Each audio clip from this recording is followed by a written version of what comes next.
আজকে আপনাদের জন্য একটু নিয়ে এসেছি নিরামিষ রেসিপি। কড়াইয়ে তেল দিয়ে পাঁচফোড়ন ও তেজপাতা সম্বর দিলাম। এখন সবজিগুলো দিয়ে দিচ্ছি। এটা আমি ডালের বড়ি দিয়ে বানাবো। আমি এখানে দিয়েছি কচু, কাঁকরোল, আলু, গাজর, পটল। অনেকে এটাকে পাচনও বলে, আমি এটাকে নিরামিষ সবজি বলি, কেউ কেউ আবার লাবড়াও বলে। কড়াইয়ে আমি হলুদ, লবণ আর চিনি দিয়ে দিলাম। এখন নেড়ে চেড়ে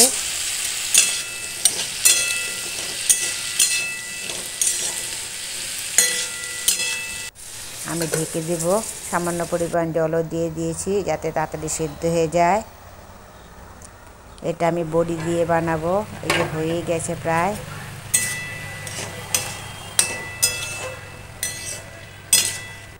আমি এখন বড়িগুলো দিয়ে দিলাম।